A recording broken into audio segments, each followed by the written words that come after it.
Salut à tous et bienvenue dans cette vidéo. Aujourd'hui, on va parler du coup de comment filtrer les bases de données et pourquoi elles sont intéressantes ces bases de données par rapport à n'importe quel autre tableau. Donc dans votre base de données, ici la version table, c'est vraiment celle que j'utilise de base parce que c'est la plus facile à paramétrer.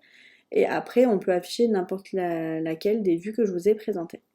Donc, pour filtrer, par exemple, vous ne voulez pas voir les tâches qui sont terminées parce qu'il n'y a pas besoin de les avoir. Vous cliquez ici sur Filtrer.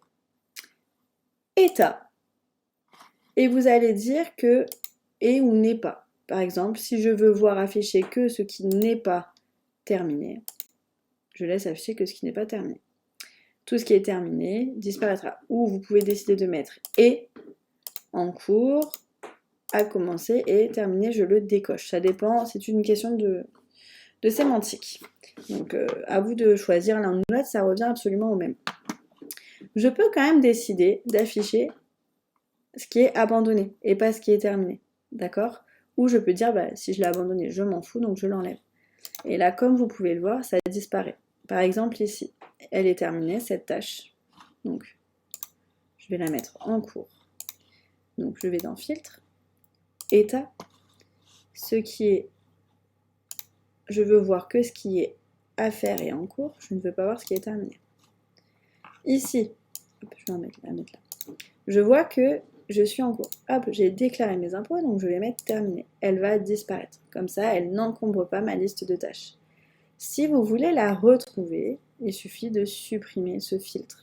Et donc là, soit tout simplement de le rajouter, soit de trier que ce qui n'est pas pour avoir que les tâches terminées, soit carrément supprimer le filtre en cliquant sur les trois petits points et en supprimant le filtre. Et là, vous récupérez tout.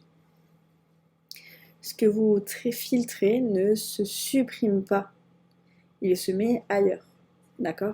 Vous n'avez juste plus le visu, mais vous pouvez les retrouver en revenant en arrière. Contrairement à une tâche que vous voulez supprimer. Pour supprimer une tâche, hop, vous cliquez ici. Et là, vous voyez que tout s'affiche.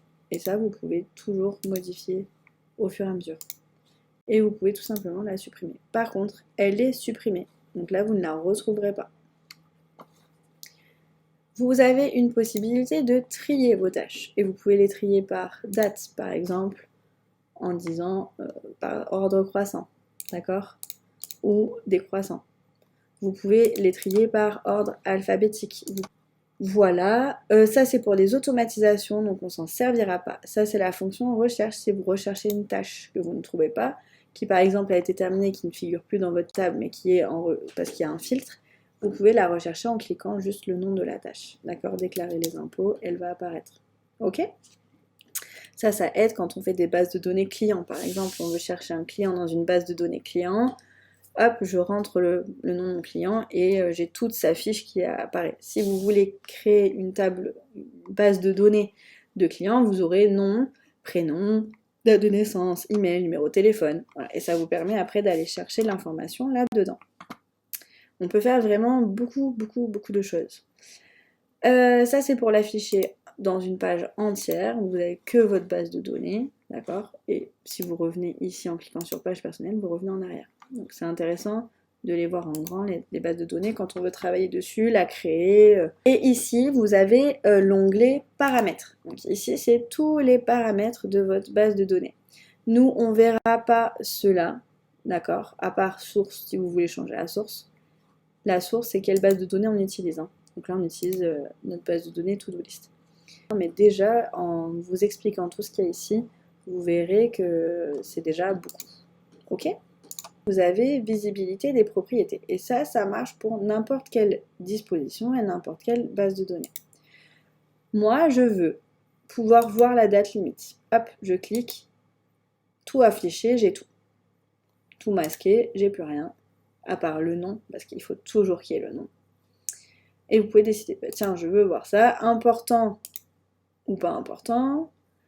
Est-ce que ma sélection multiple, si j'ai envie, ça me sert à rien, je veux pas la mettre. Mon urgence, ça sert à rien, puisqu'il est déjà trié en urgent, non urgent, mon état, je peux le mettre, etc. D'accord? Donc ça, je choisis. Perso ou pro, si j'ai envie. Je choisis comment je veux voir afficher tous les éléments de ma base de données. D'accord? Donc moi, ce qui m'intéresse, c'est toujours ça. Voilà. Une fois que vous avez fait ça, ici, vous pouvez le modifier à tout moment. D'accord? Vous n'êtes pas obligé d'aller dans la tâche. Ça peut être fait. Ok? Donc ça, c'est tous vos paramètres. Vous pouvez voir que vous pouvez filtrer, trier, grouper, faire des sous-groupes. Par exemple, dire, ok, j'ai groupé par urgent, non urgent, et je vais faire un groupe par importance. Qu'est-ce qui est important, qu'est-ce qui est non important? D'accord? Et là, vous fabriquez une espèce de matrice d'Eisenhower, version ultra simple. Ensuite, les couleurs conditionnelles, par exemple.